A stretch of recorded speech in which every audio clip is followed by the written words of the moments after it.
20 000 lieues sous les mers, Jules Verne. Première partie. Chapitre 17. Une forêt sous-marine. Nous étions enfin arrivés à la lisière de cette forêt, sans doute l'une des plus belles de l'immense domaine du capitaine Nemo. Il la considérait comme étant sienne et s'attribuait sur elle les mêmes droits qu'avaient les premiers hommes au premier jour du monde. D'ailleurs, qui lui eût disputé la possession de cette propriété sous-marine ? Quel autre pionnier plus hardi serait venu, la hache à la main, en défricher les sombres taillis ? Cette forêt se composait de grandes plantes arborescentes, et dès que nous eûmes pénétré sous ces vastes arceaux, mes regards furent tout d'abord frappés d'une singulière disposition de leurs ramures. Disposition que je n'avais pas encore observée jusqu'alors. Aucune des herbes qui tapissaient le sol, aucune des branches qui hérissaient les arbrisseaux ne rampait, ni ne se courbait, ni ne s'étendait dans un plan horizontal. Toutes montaient vers la surface de l'océan. Pas de filaments, pas de rubans, si minces qu'ils fussent, qui ne se tinssent droits comme des tiges de fer. Les fucus et les lianes se développaient suivant une ligne rigide et perpendiculaire, commandée par la densité de l'élément qui les avait produits. Immobiles, d'ailleurs, lorsque je les écartais de la main, ces plantes reprenaient aussitôt leur position première.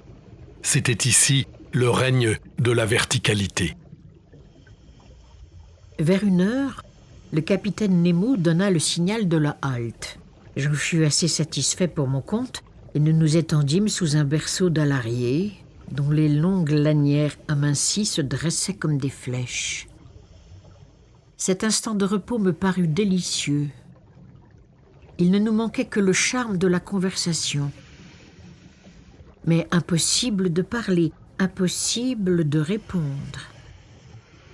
J'approchai seulement ma grosse tête de cuivre de la tête du conseil.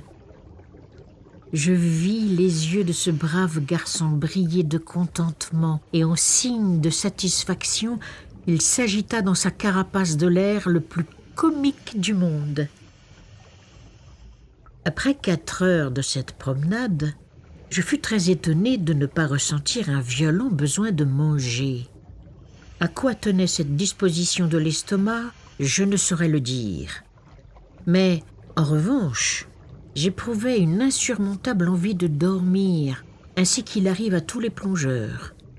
Aussi mes yeux se fermèrent-ils bientôt derrière leurs épaisses vitres, et je tombais dans une invincible somnolence que le mouvement de la marche avait seul pu combattre jusqu'alors. Le capitaine Nemo et son robuste compagnon, étendus dans ce limpide cristal, nous donnaient l'exemple du sommeil. Combien de temps restai-je ainsi plongé dans cet assoupissement ? Je ne pus l'évaluer, mais lorsque je me réveillai, il me sembla que le soleil s'abaissait vers l'horizon. Le capitaine Nemo s'était déjà relevé et je commençais à me détirer les membres quand une apparition inattendue me remit brusquement sur les pieds. À quelques pas, une monstrueuse araignée de mer, haute d'1 mètre, me regardait de ses yeux louches, prête à s'élancer sur moi.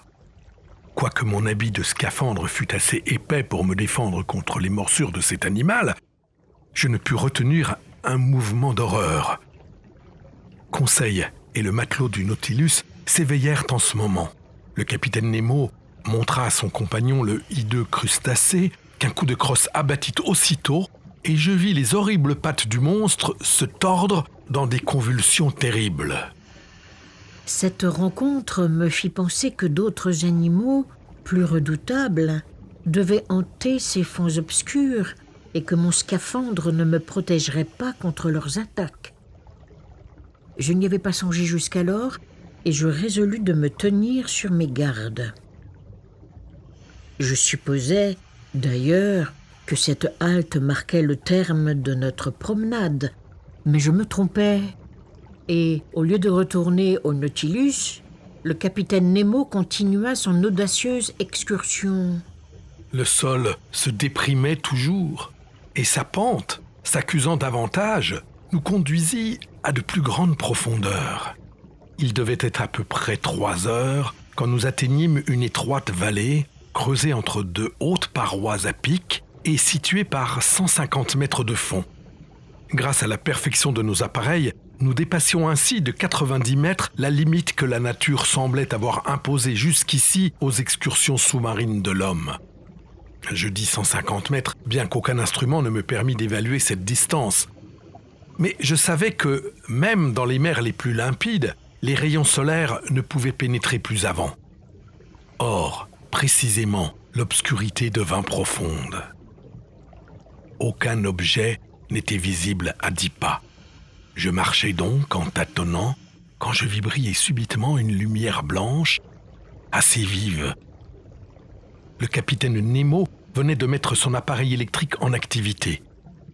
Son compagnon l'imita, Conseil et moi, nous suivîmes leur exemple. J'établis, en tournant une vis, la communication entre la bobine et le serpentin de verre et la mer, éclairée par nos 4 lanternes, s'illumina dans un rayon de 25 mètres. Le capitaine Nemo continua de s'enfoncer dans les obscures profondeurs de la forêt, dont les arbrisseaux se raréfiaient de plus en plus. J'observais que la vie végétale disparaissait plus vite que la vie animale. Les plantes pélagiennes abandonnaient déjà le sol devenu aride, qu'un nombre prodigieux d'animaux, zoophytes, articulés, mollusques et poissons y pullulaient encore. Tout en marchant, je pensais que la lumière de nos appareils Ruhmkorff devait nécessairement attirer quelques habitants de ces sombres couches. Mais s'ils nous approchèrent, ils se tinrent du moins à une distance regrettable pour des chasseurs.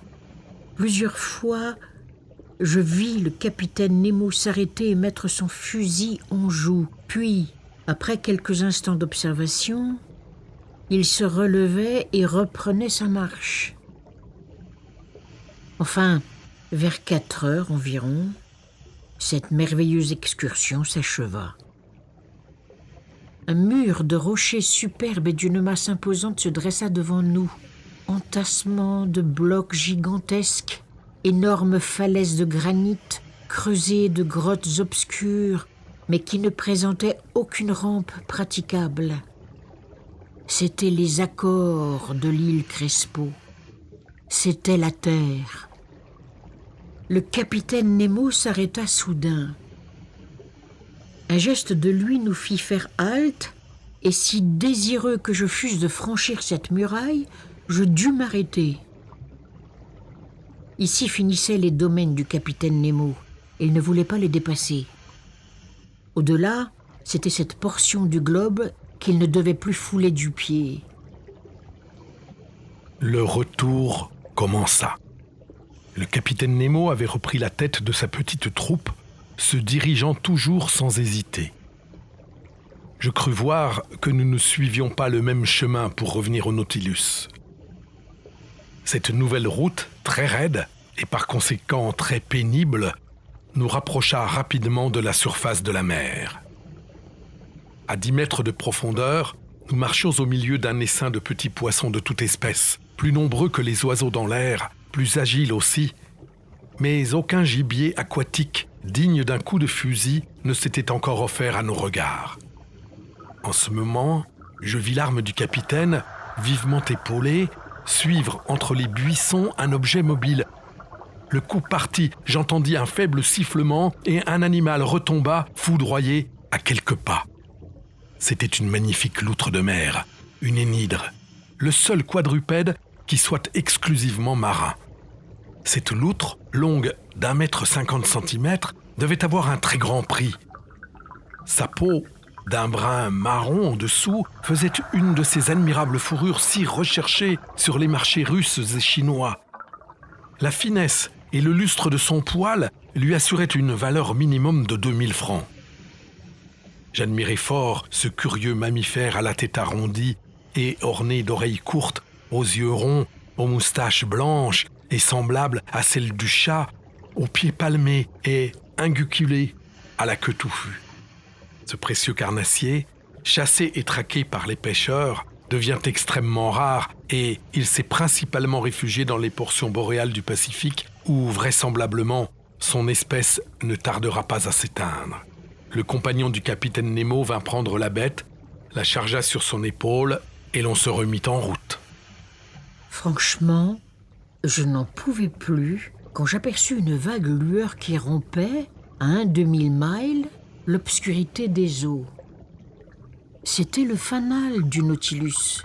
Avant 20 minutes, nous devions être à bord et là, je respirerais à l'aise car il me semblait que mon réservoir ne fournissait plus qu'un air très pauvre en oxygène. Mais je comptais sans une rencontre qui retarda quelque peu notre arrivée. J'étais resté d'une vingtaine de pas en arrière lorsque je vis le capitaine Nemo revenir brusquement vers moi. De sa main vigoureuse, il me courba à terre, tandis que son compagnon en faisait autant de conseils. Tout d'abord, je ne sus trop que penser de cette brusque attaque, mais je me rassurai en observant que le capitaine se couchait près de moi et demeurait immobile. J'étais donc étendu sur le sol, et précisément à l'abri d'un buisson de varech, quand, relevant la tête, j'aperçus d'énormes masses passer bruyamment en jetant des lueurs phosphorescentes. Mon sang se glaça dans mes veines. J'avais reconnu les formidables squales qui nous menaçaient. C'était un couple de tintoreas, requins terribles, à la queue énorme, au regard terne et vitreux, qui distillent une matière phosphorescente par des trous percés autour de leur museau. Monstrueuses mouches à feu qui broient un homme tout entier dans leur mâchoire de fer. Je ne sais si Conseil s'occupait à les classer, mais pour mon compte, j'observais leur ventre argenté, leur gueule formidable, hérissée de dents, à un point de vue peu scientifique et plutôt en victime qu'en naturaliste. Très heureusement, ces voraces animaux y voient mal. Ils passèrent, sans nous apercevoir, nous effleurant de leurs nageoires brunâtres, et nous échappâmes, comme par miracle, à ce danger plus grand, à coup sûr, que la rencontre d'un tigre en pleine forêt. Une demi-heure après, guidés par la traînée électrique, nous atteignions le Nautilus. La porte extérieure était restée ouverte et le capitaine Nemo la referma dès que nous fûmes rentrés dans la première cellule. Puis il pressa un bouton, j'entendis manœuvrer les pompes au-dedans du navire, je sentis l'eau baisser autour de moi et en quelques instants, la cellule fut entièrement vidée. La porte intérieure s'ouvrit alors et nous passâmes dans le vestiaire. Là, nos habits de scaphandre furent retirés, non sans peine, et, très harassé, tombant d'inanition et de sommeil, je regagnai ma chambre, tout émerveillé de cette surprenante excursion au fond des mers.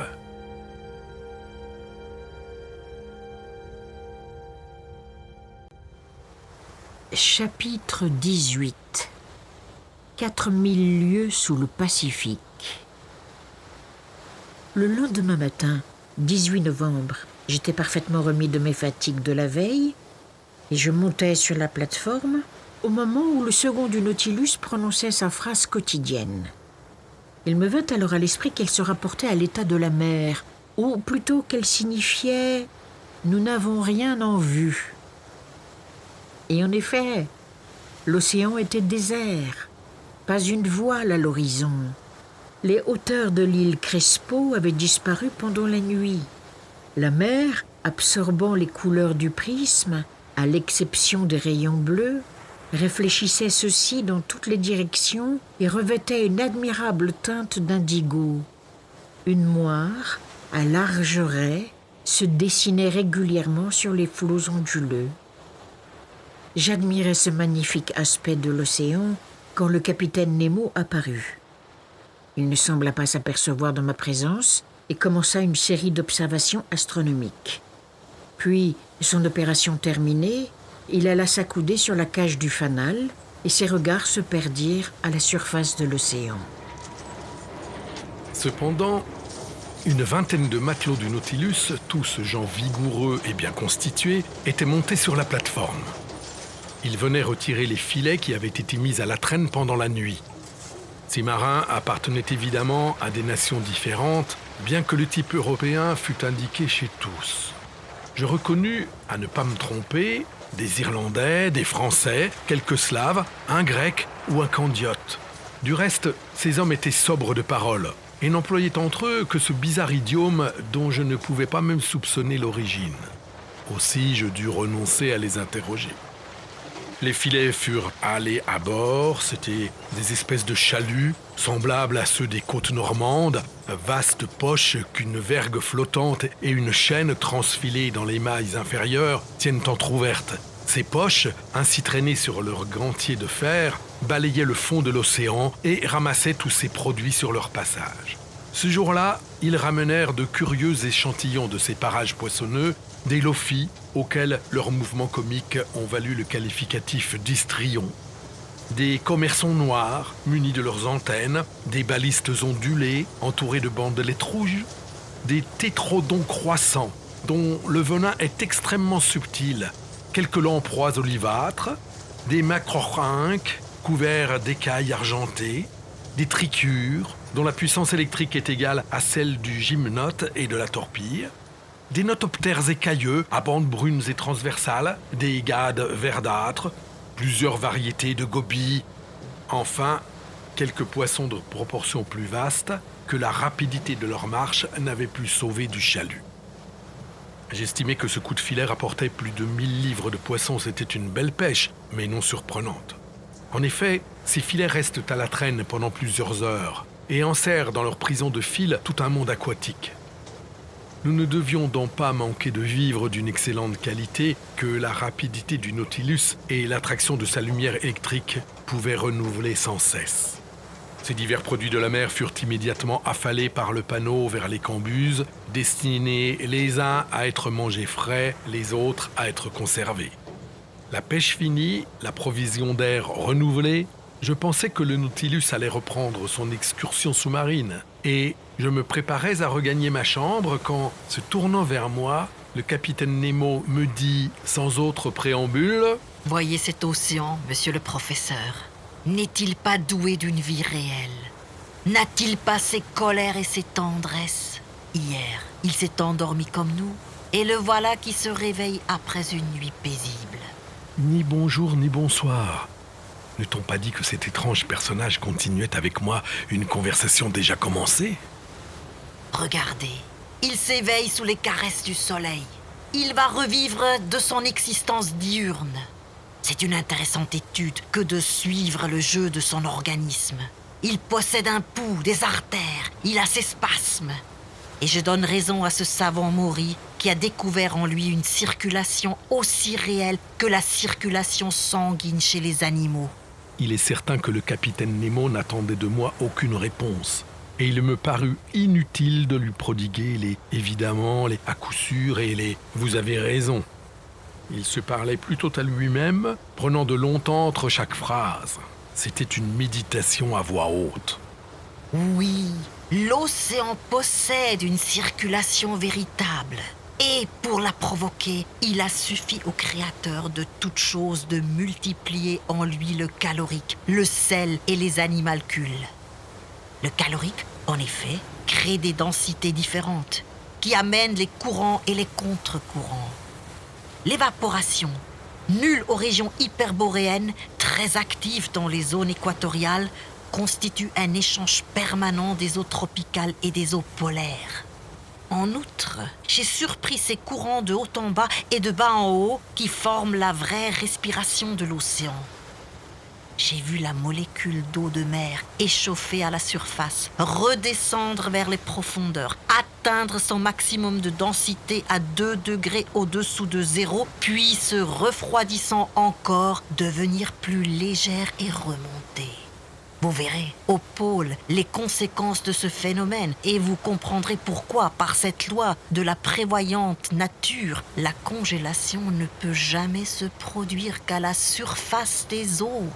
Pendant que le capitaine Nemo achevait sa phrase, je me disais « Le pôle, est-ce que cet audacieux personnage prétend nous conduire jusque-là » Cependant, le capitaine s'était tu et regardait cet élément si complètement, si incessamment étudié par lui, puis reprenant...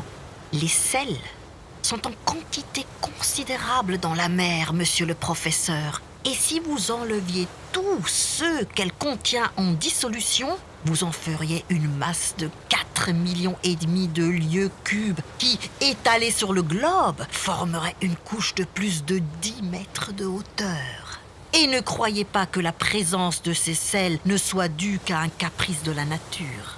Non, ils rendent les eaux marines moins évaporables et empêchent les vents de leur enlever une trop grande quantité de vapeur qui, en se résolvant, submergerait les zones tempérées. Rôle immense, rôle de pondérateur dans l'économie générale du globe. Le capitaine Nemo s'arrêta, se leva même, fit quelques pas sur la plateforme et revint vers moi. Quant aux infusoires, quant à ces milliards d'animalcules qui existent par millions dans une gouttelette et dont il faut 800 000 pour peser 1 milligramme, leur rôle n'est pas moins important. Ils absorbent les sels marins, ils assimilent les éléments solides de l'eau et, véritables faiseurs de continents calcaires, ils fabriquent des coraux et des madrépores. Et alors la goutte d'eau, privée de son aliment minéral, s'allège, remonte à la surface, y absorbe les sels abandonnés par l'évaporation, s'alourdit, redescend et rapporte aux animalcules de nouveaux éléments à absorber. De là, un double courant ascendant et descendant et toujours le mouvement, toujours la vie. La vie, plus intense que sur les continents, plus exubérante, plus infinie, s'épanouissant dans toutes les parties de cet océan. Élément de mort pour l'homme, a-t-on dit. Élément de vie pour les myriades d'animaux. Et pour moi.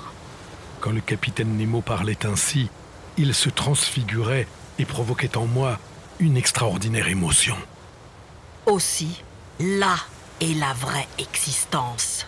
Et je concevrai la fondation de villes nautiques, d'agglomérations de maisons sous-marines qui, comme le Nautilus, reviendraient respirer chaque matin à la surface des mers, villes libres, s'il en fut, cité indépendante. Et encore, qui sait si quelque despote... Le capitaine Nemo acheva sa phrase par un geste violent. Puis, s'adressant directement à moi, comme pour chasser une pensée funeste. « Monsieur Aronnax, savez-vous quelle est la profondeur de l'océan ? » « Je sais du moins, capitaine, ce que les principaux sondages nous ont appris. » « Pourriez-vous me les citer afin que je les contrôle au besoin ? » « En voici quelques-uns, répondis-je, qui me reviennent à la mémoire. Si je ne me trompe, on a trouvé une profondeur moyenne de 8200 mètres dans l'Atlantique Nord et de 2500 mètres dans la Méditerranée. Les plus remarquables sondes ont été faites dans l'Atlantique Sud, près du 35e degré, et elles ont donné 12 000 mètres, 14 091 mètres et 15 149 mètres.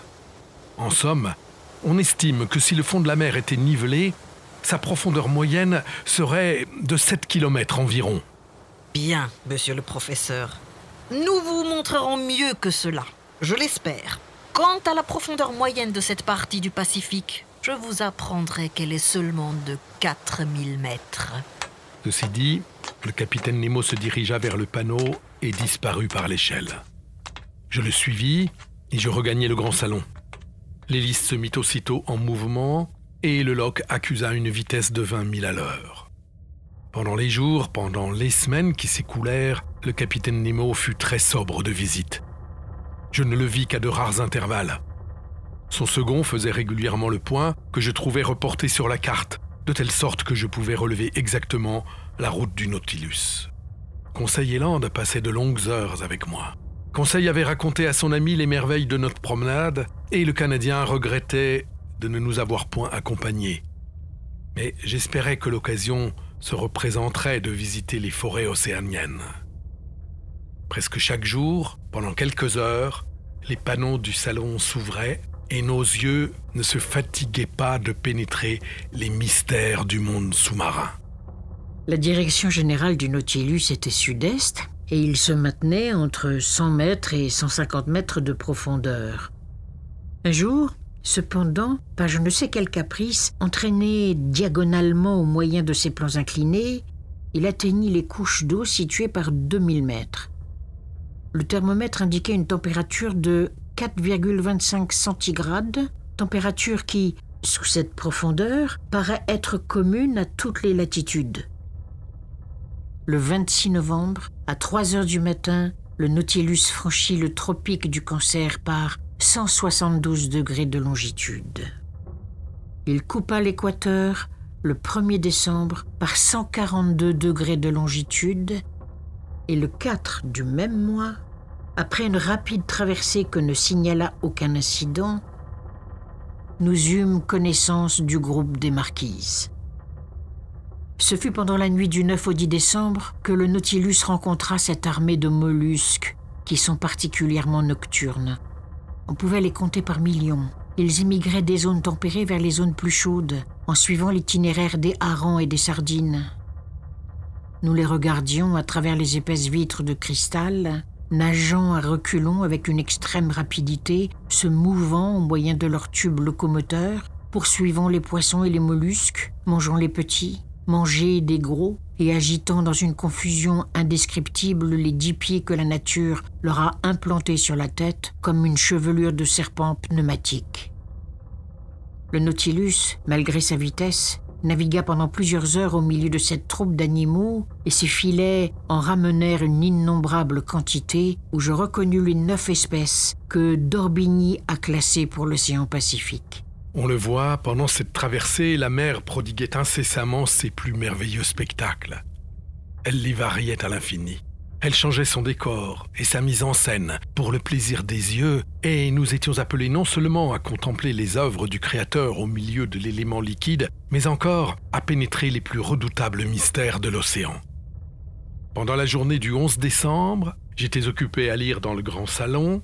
Ned Land et Conseil observaient les eaux lumineuses par les panneaux entr'ouverts. Le Nautilus était immobile, ses réservoirs remplis, il se tenait à une profondeur de 1000 mètres, région peu habitée des océans, dans laquelle les gros poissons faisaient seuls de rares apparitions. Je lisais en ce moment un livre charmant de Jean Massé, Les serviteurs de l'estomac, et j'en savourais les leçons ingénieuses lorsque Conseil interrompit ma lecture. Monsieur veut-il venir un instant?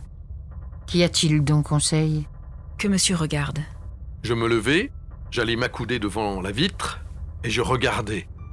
En pleine lumière électrique, une énorme masse noirâtre immobile se tenait suspendue au milieu des eaux. Je l'observai attentivement, cherchant à reconnaître la nature de ce gigantesque cétacé, mais une pensée traversa subitement mon esprit. Un navire? Oui, un bâtiment désemparé qui a coulé à pic. Ned Land ne se trompait pas. Nous étions en présence d'un navire dont les haubans coupés pendaient encore à leur cadène. Sa coque paraissait être en bon état et son naufrage datait au plus de quelques heures.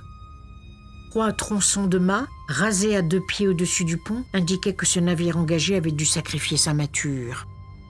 Mais, couché sur le flanc, il s'était rempli et il donnait encore la bande à bâbord.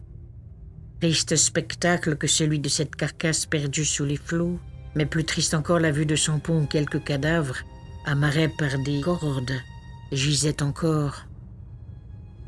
J'en comptais 4.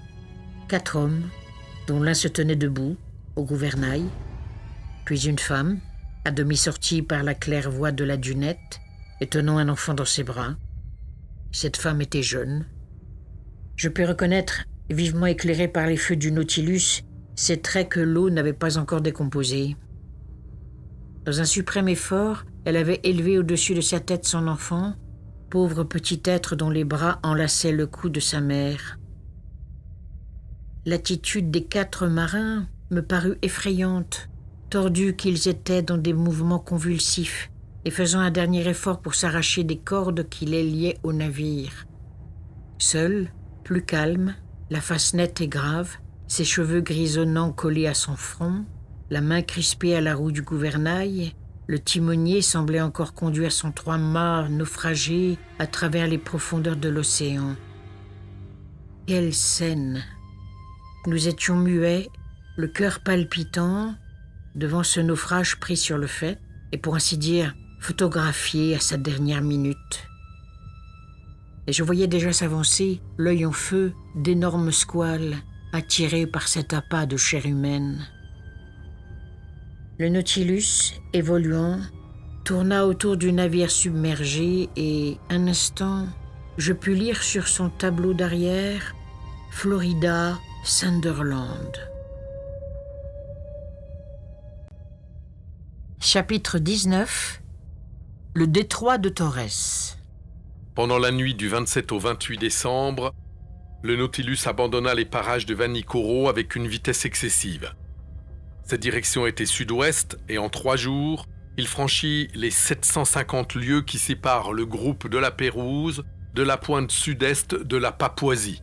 Le 1er janvier 1863 de grand matin, Conseil me rejoignit sur la plateforme. Monsieur me permettrait-il de lui souhaiter une bonne année ? Comment donc, Conseil ? Mais exactement comme si j'étais à Paris, dans mon cabinet du Jardin des Plantes. J'accepte tes vœux et je t'en remercie. Seulement, je te demanderai ce que tu entends par une bonne année dans les circonstances où nous nous trouvons. Est-ce l'année qui amènera à la fin de notre emprisonnement ou l'année qui verra se continuer cet étrange voyage ? Ma foi, je ne sais trop que dire à monsieur. Il est certain que nous voyons de curieuses choses et que depuis 2 mois, nous n'avons pas eu le temps de nous ennuyer. La dernière merveille est toujours la plus étonnante. Et si cette progression se maintient, je ne sais pas comment cela finira. M'est avis que nous ne retrouverons jamais une occasion semblable. Jamais, Conseil. En outre, monsieur Nemo, qui justifie bien son nom latin, n'est pas plus gênant que s'il n'existait pas. Comme tu le dis, Conseil. Je pense donc, n'en déplaise à monsieur, qu'une bonne année serait une année qui nous permettrait de tout voir. De tout voir, Conseil ? Ce serait peut-être long. Mais qu'en pense Ned Land ? Ned Land pense exactement le contraire de moi. C'est un esprit positif et un estomac impérieux. Regarder les poissons et toujours en manger ne lui suffit pas. Le manque de vin, de pain, de viande, cela ne convient guère à un digne saxon auquel les beefsteaks sont familiers, et que le brandy ou le gin, pris dans une proportion modérée, n'effraie guère. Pour mon compte, Conseil, ce n'est point là ce qui me tourmente, et je m'accommode très bien du régime du bord. Moi de même. Aussi, je pense autant à rester que Maître Land à prendre la fuite. Donc, si l'année qui commence n'est pas bonne pour moi, elle le sera pour lui et réciproquement. De cette façon, il y aura toujours quelqu'un de satisfait. Enfin, pour conclure, je souhaite à monsieur ce qui fera plaisir à monsieur. Merci, Conseil. Seulement, je te demanderai de remettre à plus tard la question des étrennes et de les remplacer provisoirement par une bonne poignée de main. Je n'ai que cela sur moi. Monsieur n'a jamais été si généreux. Et là-dessus, le brave garçon s'en alla. Le 2 janvier, nous avions fait 11 340 milles, soit 5 250 lieues depuis notre point de départ dans les mers du Japon. Autour du Nautilus, la mer bouillonnait avec furie. Le courant de flot, qui portait du sud-est au nord-ouest avec une vitesse de 2000 et demi, se brisait sur les coraux dont la tête émergeait çà et là. Voilà une mauvaise mer. Détestable, en effet, et qui ne convient guère à un bâtiment comme le Nautilus. Il faut que ce damné capitaine soit bien certain de sa route, car je vois là des pâtés de coraux qui mettraient sa coque en 1000 pièces si elle les effleurait seulement. En effet, la situation était périlleuse, mais le Nautilus semblait se glisser comme par enchantement au milieu de ces furieux écueils. Il se dirigea vers l'île Guéboroar. Il était alors 3 heures après-midi. Le flot se cassait, la marée était presque pleine. Le Nautilus s'approcha de cette île que je vois encore avec sa remarquable lisière de pendanus. Nous la rangions à moins de 2000. Soudain, un choc me renversa. Le Nautilus venait de toucher contre un écueil et il demeura immobile, donnant une légère gîte sur bâbord. Quand je me relevai, j'aperçus sur la plateforme le capitaine Nemo et son second. Ils examinaient la situation du navire, échangeant quelques mots dans leur incompréhensible idiome. Cependant, le navire n'avait aucunement souffert tant sa coque était solidement liée. Mais s'il ne pouvait ni couler ni s'ouvrir, il risquait fort d'être à jamais attaché sur ses écueils. Et alors, c'en était fait de l'appareil sous-marin du capitaine Nemo. Je réfléchissais ainsi quand le capitaine, froid et calme, toujours maître de lui, ne paraissant ni ému ni contrarié, s'approcha. Un accident ? Non, un incident. Mais un incident et vous obligera peut-être à redevenir un habitant de cette terre que vous fuyez. Le capitaine Nemo me regarda d'un air singulier et fit un geste négatif. C'était me dire assez clairement que rien ne le forcerait jamais à remettre les pieds sur un continent. Puis il dit « D'ailleurs, monsieur Aronnax, le Nautilus n'est pas en perdition. Il vous transportera encore au milieu des merveilles de l'océan. Notre voyage ne fait que commencer et je ne désire pas me priver si vite de l'honneur de votre compagnie. » Cependant, capitaine Nemo, le Nautilus s'est échoué au moment de la pleine mer. Or, les marées ne sont pas fortes dans le Pacifique. Et si vous ne pouvez délester le Nautilus, ce qui me paraît impossible, je ne vois pas comment il sera renfloué. Les marées ne sont pas fortes dans le Pacifique. Vous avez raison, monsieur le professeur. Mais au détroit de Torres, on trouve encore une différence d'1,5 mètre entre le niveau des hautes et basses mers. C'est aujourd'hui le 4 janvier et dans 5 jours la pleine lune. Or, je serais bien étonné si ce complaisant satellite ne soulève pas suffisamment ses masses d'eau et ne me rend pas un service que je ne veux devoir qu'à lui seul. Ceci dit, le capitaine Nemo, suivi de son second, redescendit à l'intérieur du Nautilus. Quant au bâtiment, il ne bougeait plus et demeurait immobile, comme si les polypes coralliens l'eussent déjà maçonné dans leur indestructible ciment. Eh bien, monsieur, Eh bien, ami Ned, nous attendrons tranquillement la marée du 9, car il paraît que la lune aura la complaisance de nous remettre à flot. tout simplement. Tout simplement. Et ce capitaine ne va pas mouiller ses ancres au large, mettre sa machine sur ses chaînes et tout faire pour se déhaler. Puisque la marée suffira. Monsieur, vous pouvez me croire quand je vous dis que ce morceau de fer ne naviguera plus jamais, ni sur ni sous les mers. Il n'est bon qu'à vendre au poids. Je pense donc que le moment est venu de fausser compagnie au capitaine Nemo. Ami Ned, je ne désespère pas comme vous de ce vaillant Nautilus, et dans 4 jours, nous saurons à quoi nous en tenir sur les marées du Pacifique. D'ailleurs, le conseil de fuir pourrait être opportun si nous étions en vue des côtes de l'Angleterre ou de la Provence. Mais dans les parages de la Papouasie, c'est autre chose. Et il sera toujours temps d'en venir à cette extrémité si le Nautilus ne parvient pas à se relever, ce que je regarderais comme un événement grave. Mais ne saurait-on tâter au moins de ce terrain? Voilà une île. Sur cette île, il y a des arbres. Sous ces arbres, des animaux terrestres, des porteurs de côtelettes et de roast-beef, auxquels je donnerais volontiers quelques coups de dent. Ici, l'ami Ned a raison, et je me range à son avis. Monsieur ne pourrait-il obtenir de son ami le capitaine Nemo de nous transporter à terre, ne fût-ce que pour ne pas perdre l'habitude de fouler du pied les parties solides de notre planète? Je peux le lui demander, mais il refusera. Que monsieur se risque, et nous saurons à quoi nous en tenir sur l'amabilité du capitaine. À ma grande surprise, le capitaine Nemo m'accorda la permission que je lui demandais, et il le fit avec beaucoup de grâce et d'empressement, sans même avoir exigé de moi la promesse de revenir à bord. Mais une fuite à travers les terres de la Nouvelle-Guinée eût été très périlleuse, et je n'aurais pas conseillé à Ned Land de la tenter. Mieux valait être prisonnier à bord du Nautilus que de tomber entre les mains des naturels de la Papouasie. Le lendemain, 5 janvier, le canot, déponté, fut arraché de son alvéole et lancé à la mer du haut de la plateforme. 2 hommes suffirent à cette opération, les avirons étaient dans l'embarcation et nous n'avions plus qu'à y prendre place. À 8 heures, armés de fusils et de haches, nous débordions du Nautilus. La mer était assez calme, une petite brise soufflait de terre. Conseil et moi, placés aux avirons, nous nagions vigoureusement et Ned gouvernait dans les étroites passes que les brisants laissaient entre eux.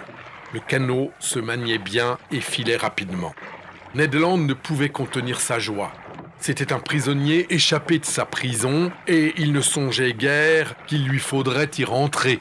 De la viande? Nous allons donc manger de la viande. Et quelle viande! Du véritable gibier, pas de pain par exemple. Je ne dis pas que le poisson ne soit pas une bonne chose, mais il ne faut pas en abuser. Et un morceau de fraîche venaison grillé sur des charbons ardents variera agréablement notre ordinaire. Gourmand, il m'en fait venir l'eau à la bouche. Il reste à savoir si ces forêts sont giboyeuses et si le gibier n'y est pas de telle taille qu'il puisse lui-même chasser le chasseur. Bon, Monsieur Aronnax, dont les dents semblaient être affûtées comme un tranchant de hache. Mais je mangerai du tigre, de l'aloyau de tigre, s'il n'y a pas d'autre quadrupède dans cette île. L'ami Ned est inquiétant. Quel qu'il soit, tout animal à 4 pattes, sans plumes, ou à 2 pattes avec plumes, sera salué de mon premier coup de fusil. Bon, voilà les imprudences de Maître Land qui vont recommencer. N'ayez pas peur, monsieur Aronnax, et nagez ferme. Je ne demande pas 25 minutes pour vous offrir un mets de ma façon. À 8h30, le canot du Nautilus venait s'échouer doucement sur une grève de sable, après avoir heureusement franchi l'anneau coralligène qui entourait l'île de Guéboroir.